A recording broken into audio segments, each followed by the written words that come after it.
I'm David. I'm Corey, and this is our point of view. Okay, Corey, I'd like to talk about the shutdown. Okay. Okay, Trump had stated in a live meeting with Nancy Pelosi and Chuck Schumer that he would take the mantle, that he would shut down the government over border security, that he would take responsibility for it and not blame the Democrats. Right. Okay, those were his words on live television. But now, if you look, you'll see Trump supporters blaming the Democrats. Right, I've seen that.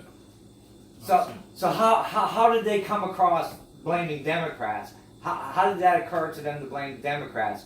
If When your the leader right. said that on national television that he was going to take responsibility for it. I don't know. I don't know how they could do that. But I mean, it doesn't shock me. It doesn't shock me. But so they say they don't believe in fake news. Most news media, Right. most news outlets, they don't believe in any of them. So they've already established they don't believe in that. So Right. now they've also established that they don't believe what he says, what Trump says to them. But they can't. I can't believe that could be it because everything else he says they believe. So what point are they standing on that he didn't say it and somehow fake news got in and manipulated it somehow that made it look like he said it? Yeah, what are they that's saying? what we're trying to get into. Is was it glossed over? Mm-hmm. He said it, but how have they glossed it over where somebody said something and you're now blaming the other group for something he said he would do? Right. But how are the supporters saying that the Democrats are playing a part of it? They're saying that Pelosi won't negotiate with them. So that's why he had to do it, or that's why he Right, said but prior to that, he said he would do it. Right.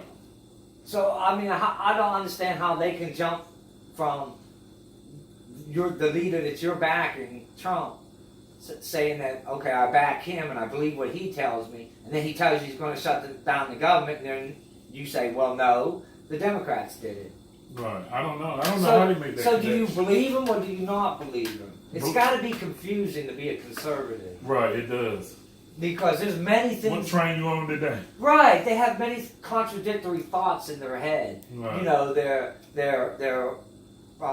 anti-abortion but pro-death penalty. They love God, but they love guns just as much. Right. How do they come to terms with all these contradictory thoughts? How do they equate? How do they put them together and not notice their own hypocrisy? You know, I think we need to get a Trump supporter on our podcast To explain it. Right, absolutely. Does it make any sense to you at all, though? No. That you could. One moment they feel this way, the next moment they feel that way. Right. They're extremists. Totally this way, this moment, totally that way. I don't know. So how do we change that? How do these people now get reined back in to believe reality as opposed to what Trump says? But even saying that, they say we believe what Trump says, and then when he says it, they say he didn't do it. Right. Now this thought, how do you rein that in? I have no idea. Could this be like a formulation of different things, a culmination, if you will, of different thoughts of things that are totally irrelevant to politics? Like 16 million Americans still believe. 16 million Americans believe that brown cows are used to get chocolate milk. That is crazy. That is crazy. 16 million adult Americans. Adults. That is crazy. Believe that chocolate milk comes from brown cows. From brown cow. You have 10,000 Americans who admitted to it that believe that they are being gang stalked, that they are being monitored by hundreds of people, co-workers, friends, neighbors, are monitoring them. Right. There's 10,000 Americans that believe that is going on today. That is crazy. I know who got their vote. And there's 40% of people that believe that humans and dinosaurs coexisted At the same time. at the same time. Yeah. So does perhaps these type of thought patterns? Do you think that plays a role in the way Trump supporters Right. can believe what they choose to believe? Right. You answer your own question. And just disregard everything else? Right. I agree. And if you break the numbers down like that, yeah, I agree. And maybe somehow somebody in the Trump administration found this out early on in the campaign. And so we got to tap into and it. tapped into it. Right. We This need those people voting. This gullibility. Right. But how do you get? How do we work beyond that? How can you ever convince people that reality is reality, or is there any way? Man, sound like they too far gone, man. I mean, if 16 million people believe you get brown milk from brown cows, I don't think it's any reasoning with these people, man. But they do have a rational side. The majority of these people have children. They work. They do. They function in rational society. Outside of items like this, outside of Trump, outside of brown cows, outside of conspiracy theories.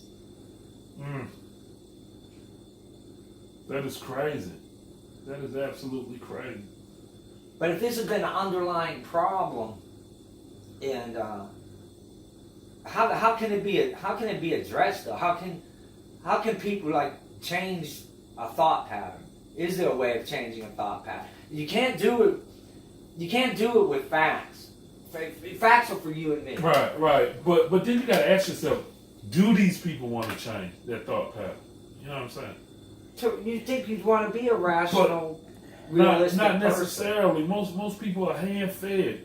The people that you're speaking about, I don't necessarily know they want. If you're an adult and you view things like that, I don't necessarily think you want to change. You're comfortable. You're comfortable where you're at. But how in their own mind do they keep it together? How is there a cohesive thought when you have two contradictory thoughts in your head? It's a facade, I think. You know what I'm saying? It's 1 minute we're going this way. The next minute we're going that way. I mean, but they in an uproar. They don't know which way they're getting led. Right. And when they get led in that direction, they're for that at the moment. Then they get led over this way. They for that at the moment. Why are they so accepting of it?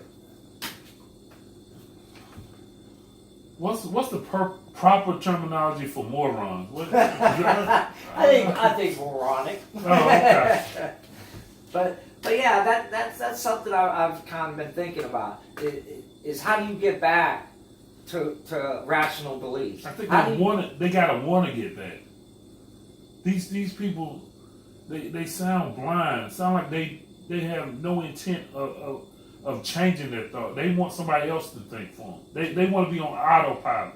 You do all the thinking. Right. If you say I need to be over here and support this, I'll go that way. cold-heartedly, I'm going to be over here. Again, that's another contradictory concept. Because they're saying, like you just said, I'm going to go whichever way the wind blows conservatively. Right. I'm going to go that way. But they're the ones that always say, pull yourself up by your bootstraps. Take personal responsibility. So how can you have those thoughts and put it in somebody else's hands, and then say conservatively, I'm going wherever they go, no matter what? I don't know. So do they even have any real stances? Or are they just driven by emotion, such as anger? I think that might be what it is. So maybe like if you're angry enough, you're not, at some points of anger, you may become irrational. Right. So you think they're in a long state of irrational thought? Or the majority of my friends feel this way. So I feel that way also. You know what I'm saying?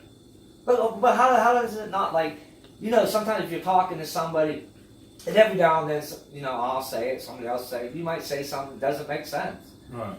But usually there's somebody in the room to say, hey, I don't think that was quite right, or right. That didn't make sense. Then there's nobody on the conservative side that can speak up and say, hey, that's not making sense. I doubt it. I mean, even it's somebody, but I don't see anybody standing up though. Do you think sometimes, like in that little circle, even if you don't agree with what is being said, that you go along to get along? Right, you don't want to be ostracized, so they go along to get along. Right, you don't want to be that outcast of your own peer group. Right, because they, I don't even know. I think some of them know it's wrong, or what they're doing is not right, and some of them could be oblivious to it. They might think it's the right thing. I don't know. I can't say. And like I said again, how do we ever come to terms with that? How does it change now? Now that it's gone this far, how do you ever get it back to where it's more civil, more rational? Can we ever get back to that? Or is this underlying mindset just always going to be there? Because obviously it was there and they just tapped into it. Right. So if it's all, but how do you get away from it? Do you marginalize those people? Is that the only way to do it? Where you just outnumber them? I really don't have the answers, Dave. I don't know. I don't have the solution to get it back right. I don't know. And they probably have some, thoughts to where you could compromise and meet somewhere in the middle. Right. But does fear and anger keep them from doing that? Or the sense of I can't now admit that I was completely wrong about what I was saying or what I thought. Right. Is pride gets in the way. Yeah. Maybe it's a bit of pride that also stands in the way. Realize you said some loony shit. Right. And then you can't retract. But I can't retract it, or else they'll think that was some loony shit I just said. Right. So I keep on. So I just keep going with more loony shit. Right, and then if I have the first loony shit. Right, and then if I have 4 or 5 people that are just as fucking loony as me, then we're all in agreement, so we're all a cohesive group, and it's okay then. Right. I don't think we ever had an answer to those questions. Well, without another answer to those questions, this is David. And I'm Corey, and this is our point of view.